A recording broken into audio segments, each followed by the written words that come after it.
புதியதாக வந்த American president Trump administration executive order மூலம் ஹமாஸுக்கும் பாலஸ்டைனுக்கும் ஆதரவாக அமெரிக்கன் யூனிவர்சிட்டிஸிலும் மற்ற இடங்களிலும் போராட்டமும் ஆன்டிசெமிட்டிக் பிரச்சாரங்களும் நடத்திய மாணவர்களை வெளியேற்ற முடிவு செய்தது. இதனுடன் தொடர்புடைய அமெரிக்காவில் இருந்து வரும் தகவல்களின்படி சுமார் 1000-1500 இடையே இந்தியன் மாணவர்களை வெளியேற்றுகின்றனர். இதனுள் போலீஸ் தொடர்பு கொண்டு விசாரணை நடத்துகின்றனர். யூனிவர்சிட்டிஸ்க்கு கூறியுள்ளனர் இந்த மாணவர்களை அங்கிருந்து வெளியேற்ற வேண்டும் என்று. அதே போலவே இந்த மாணவர்களை வெளியேற்ற தயாராக இல்லாத எந்த யூனிவர்சிட்டி இருந்தாலும் ஃபெடரல் லா படி நடவடிக்கை எடுப்பார்கள். ஏனெனில் அமெரிக்கன் கவர்மெண்ட் ஃபண்ட் செய்யும் பல யூனிவர்சிட்டிஸ் உள்ளன. இந்த ஃபண்டிங் கூட நிறுத்தப்பட்டுள்ளது. முதலில் அவர்களிடம் கூறியது இந்த மாணவர்களை வெளியேற்றுங்கள், அகாடமிக்ஸில் இருந்து வெளியேற்றுங்கள், டீச்சர்ஸை வெளியேற்றுங்கள், அவர்களை ஆதரித்தவர்களை வெளியேற்றுங்கள். யார் யார் யூனிவர்சிட்டி கேம்பஸில் சுமார் ஒரு வாரம் அளவிற்கு இந்த பிரச்சாரத்தை நடத்தியது, போலீஸ் லாத்தி சார்ஜ் செய்தது, இஷ்யூ ஆனது, சில யூனிவர்சிட்டிஸில் டெமோக்ராட்ஸ் இருக்கும் ஸ்டேட்ஸில் உள்ளது, அவர்களுடைய ஆதரவு கிடைத்ததால் தான் என்றும் கூறி இந்த யூனிவர்சிட்டிஸில் பலரும் இந்த மாணவர்களை வெளியேற்றுகின்றனர். அதே போல அங்குள்ள அமெரிக்கன் மாணவர்கள் இந்த பிரச்சாரத்தில் ஆன்டி செமிட்டிக் பிரச்சாரத்தை நடத்தியவர்களை அந்த காலேஜில் இருந்து வெளியேற்றுங்கள், அந்த யூனிவர்சிட்டியிலிருந்து வெளியேற்றுங்கள்.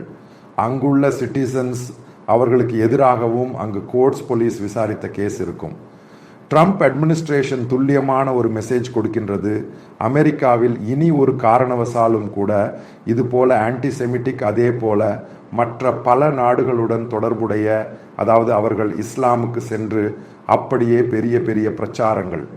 புரிந்து கொள்ளுங்கள், அங்கு வாட்ஸ்அப்பில் குரூப்பில் மெசேஜ் செய்தவர்களின் கூட டீட்டெயில்ஸ் எடுத்துக்கொண்டு அவர்களை வெளியேற்றுகின்றனர். இது சுமார் 1500-2000 மாணவர்களையும் இதனை ஆதரித்தவர்களையும் பாதிக்கின்றது.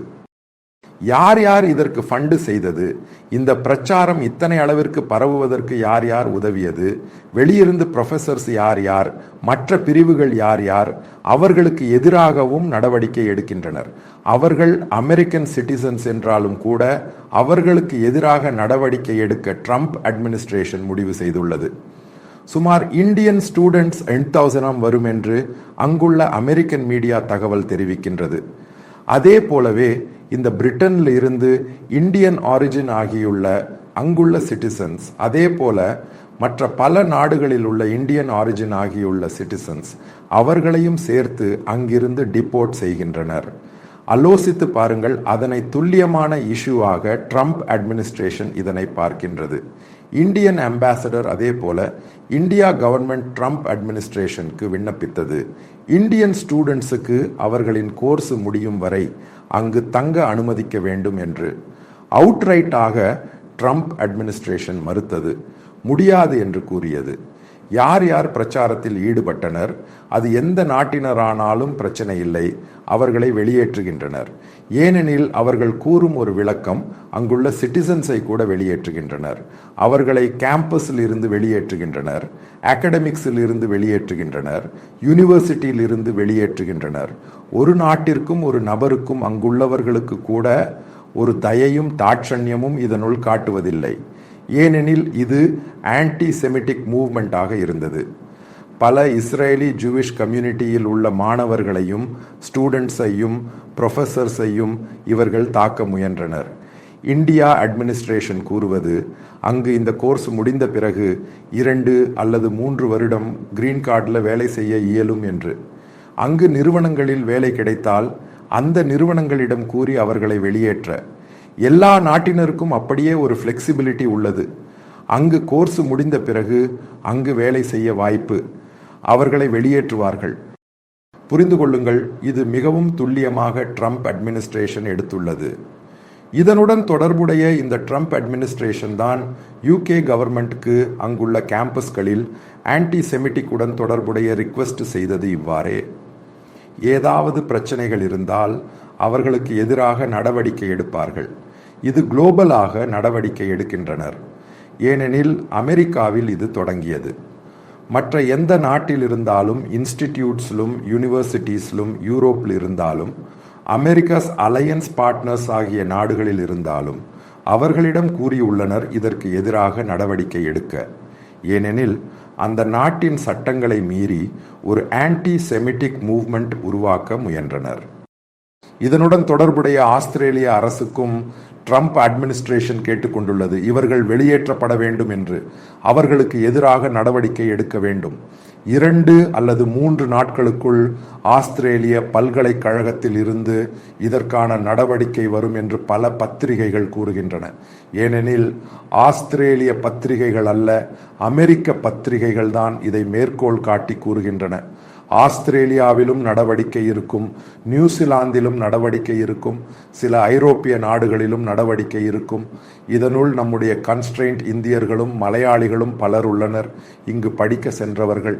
ஏனெனில் இதனுள் சில கம்யூனிசமும் லெப்டிசமும் சில சுடோ ஆகிய நிகழ்வுகளும் இவையெல்லாம் கலந்து தோன்றிவாசம் காட்டிய பின் இந்த அரசு நடவடிக்கை எடுத்தது. அதுதான் புரிந்து கொள்ள வேண்டியது. இந்திய அரசுடன் இத்தனை தொடர்பு இருந்த போதும் புரிந்து கொள்ளுங்கள், அவர்களுக்கு எதிராகவும் நடவடிக்கை எடுத்தது. அரசு ரிக்வெஸ்ட் செய்த போதும் அதை அவர்கள் முழுமையாக நிராகரித்தது. நடவடிக்கை எடுப்போம் என்று கூறியுள்ளனர். பல மாணவர்களையும் டிடெயின் செய்ய தொடங்கினர். அதே போலவே இவர்கள் ஆதரித்த பல அமெரிக்காவில் உள்ள பல சிட்டிசன்ஸ் உள்ளனர். அங்கு நிரந்தரமாக அரேபிய நாடுகளில் இருந்து வந்தவர்கள். அவர்களுக்கு எதிராகவும் நடவடிக்கை எடுக்கின்றனர். அதாவது கிளீன் ஆக இவர்கள் ஒரு காரணவசாலும் கூட இனி இதுபோல ஒரு மூவ்மெண்ட் அமெரிக்காவில் இருக்கக்கூடாது. டைம்ஸ் ஸ்கொயரிலும் அங்கும் இங்கும் நடந்த போராட்டங்கள், அதில் பங்கேற்ற மாணவர்கள் உட்பட சாக் செய்கின்றனர், டிப்போர்ட் செய்கின்றனர். ஆயிரக்கணக்கான மாணவர்களின் எதிர்காலம் தொலைந்துவிட்டது. இதுதான் இந்த தலைக்குள் பைத்தியம் பிடித்தால் ஏற்படும் மிகப்பெரிய பிரச்சனை. இந்த நடவடிக்கையை பேசிக்லி டெமோக்ராட் சைலண்டாக பார்த்தனர். ஒரு வார்த்தை அவர்கள் கூறவில்லை. அவர்கள்தான் அதை மேலும் இன்ஸ்பயர் செய்து இஷ்யூ உருவாக்க முயன்றனர். ஏனெனில் பைடன் அட்மினிஸ்ட்ரேஷனின் ஆட்சி காலத்தில் இதுவே நடந்தது. அங்குள்ள பெரும்பான்மையான மக்கள் அமெரிக்காவில் வந்து அமெரிக்கன் கொடியை தரையில் வைத்து மிதித்து எரிக்கும் ஒரு பிரிவை ஒரு காரணவசாலும் கூட அமெரிக்கா சகிக்காது. அதே போலவே அமெரிக்கா என்று கூறப்படும் நாடு, அதனுள் ஜூவிஷ் கம்யூனிட்டி என்று கூறப்படும் ஒரு மிகப்பெரிய இன்ஃப்ளூயன்ஷியல் குரூப் உள்ளது. அவர்களை தாக்கும் விதமான நிகழ்வுகள் அங்குள்ள பல்கலைக்கழகங்களிலும் கேம்பஸிலும் நடந்தால் அவர்களுக்கு எதிராக அமெரிக்கா நடவடிக்கை எடுக்கும். இது ஒவ்வொன்றாக நாம் படித்து பார்க்கும்போது புரிந்து கொள்ளலாம் எவ்வளவு அளவிற்கு தாக்கம் உள்ளது என்று. உறுதியாக பெஞ்சமின் நெட்டான்யாஹூ இந்த ஜூவிஷ் கம்யூனிட்டியும் ட்ரம்பை கேட்டுக்கொண்டே இப்படிப்பட்ட ஒரு நிகழ்வு இருக்க வேண்டும். இல்லையெனில் ஜூவிஷ் கம்யூனிட்டியில் உள்ளவர்கள் இது போல கேம்பஸ்லிலும் பல்கலைக்கழகங்களிலும் அடிக்க வரமாட்டார்கள். ஏனெனில் அவர்கள் பயப்படத் தொடங்கினர். ஏனெனில் அவர்களை உண்மையில் அவர்கள் தொந்தரவு செய்தனர். சாலையில் சென்றபோது அங்கு இந்த போராட்டத்தில் ஹமாஸின் சப்போர்ட்டர்ஸ் இந்த மாணவர்களை அட்டாக் செய்தனர். அங்குள்ள ஜூவிஷ் கம்யூனிட்டியின் ஆசிரியர்களை அட்டாக் செய்தனர். இதுதான் இஷ்யூ. இவர்களை டிப்போர்ட் செய்யும் போது இவர்கள் ஒரு காரணவசாலும் கூட அமெரிக்காவில் திரும்ப வராத வகையில் இதை செய்கின்றனர். இத்தனை மாணவர்களை உண்மையில் பாதிக்கும். இவர்கள் எல்லாம் பெரிய லோன் எடுத்து போனவர்கள். லோன் அடைக்க இயலாது என்பதல்லாமல் டிஸ்கண்டினியூ செய்கின்றனர். பேசிக் அமெரிக்காவில் சென்ற பின், அங்குள்ள கோர்ஸ் முடிந்த பின் அங்குள்ள எந்த ஒரு நிறுவனத்தில் வேலை கிடைக்கும். அப்போது கிரீன் கார்டு கொடுப்பார்கள். பின்னர் அதை எக்ஸ்டெண்ட் செய்து அவர்களுக்கு அது சில காலம் கழித்து அங்குள்ள சிட்டிசன் ஆகலாம். இதுதான் பேசிக்கலி நடக்க வேண்டும். அதற்காகவே இத்தனை பணம் கொடுத்து அமெரிக்கன் பல்கலைக்கழகத்தில் செல்கின்றனர். நல்ல பல்கலைக்கழகம், குளோபலாக அறியப்படும் பல்கலைக்கழகம், ஐவி லீகில் உள்ள நிகழ்வு. ஆனால் இதனுடன் தொடர்புடைய ஏல் யூனிவர்சிட்டி ஆனாலும் கொலம்பியா யூனிவர்சிட்டி ஆனாலும் அமெரிக்காவின் டாப் யூனிவர்சிட்டிஸ் முழுவதும் ஒன்றாகவே ட்ரம்பை பயந்து இந்த மாணவர்களை வெளியேற்றுகின்றனர். ஏனெனில் அவர்களின் கிராண்ட் எல்லாம் கட் செய்யப்படும் என்று கூறிய பின் அவர்கள் பிடிபட்டு விடுகின்றனர். இது பென்சில்வேனியா யூனிவர்சிட்டி ஆனாலும் மிகவும் துல்லியமாக ட்ரம்ப் இதனை பார்க்கின்றார். ஏனெனில் அதனின் பிரசிடென்ட், அதாவது அதன் அகாடமிக் கம்ப்ளீட் சார்ஜ் உள்ள பிரசிடென்ட்டுக்கு எல்லாம் கடுமையான உத்தரவு கொடுத்துள்ளார். ஒரு காரணவசாலும் கூட கேம்பஸில் ஆன்டிசெமிட்டிக் ஏதாவது இருந்தால் அந்த மாணவர்களை அதற்கு ஆதரிக்கும் ஆசிரியர்கள் முழுவதையும் வெளியேற்ற வேண்டும். அவர்களுக்கு எதிராக யூனிவர்சிட்டி தான் கேஸ் பதிவு செய்ய வேண்டும் என்று கேட்டுள்ளார். அதாவது புதிய அமெரிக்கா வருவதின் மிகப்பெரிய அறிகுறி. செக்குலர் டெமோக்ராட்டிக் என்று கூறப்படும் நிகழ்வுகளுக்கு எந்த ஒரு தாக்கமும் இல்லாமல். ஏனெனில் ட்ரம்ப் இத்தனை நிகழ்வு எடுத்தபோது நீங்கள் புரிந்து கொள்ள வேண்டிய விஷயம் உள்ளது. அமெரிக்காவில் யாரும் அதற்கு எதிராக ஒரு வார்த்தை பேசவில்லை. எல்லா மக்கள் அதனை ஆதரிக்கின்றனர். பொலிட்டிக்கல் பார்ட்டி மட்டுமல்ல, அங்குள்ள ஆர்கனைசேஷன் கூட, என்ஜிஓ கூட மிகவும் சைலண்டாக உள்ளது. ஏனெனில் அவனுக்கு பிடிபட்டது, இப்போது இது நடந்தது. அவர்கள் ஏதாவது கூறினால் நாளை அவர்களையும் அங்கிருந்து வெளியேற்றுவார்கள். ட்ரம்ப் கொடுத்த ஒரு மெசேஜ் உள்ளது. அந்த மெசேஜ் உலகம் முழுவதும் சென்றது. அதனால்தான் ஆஸ்திரேலியாவும் நியூசிலாந்தும் மற்ற ஐரோப்பிய நாடுகளும் அப்போது நடந்தது போல கேம்பஸில் நடந்த பிரச்சனைகள் மற்ற கேம்பஸில் இருந்தால் அவர்களுக்கு எதிராக நடவடிக்கை எடுக்க இந்த பல்கலைக்கழகமும் நாடுகளும் நீங்கள் தயாராகின்றனர். அது ஒரு நல்ல மெசேஜ் தான்.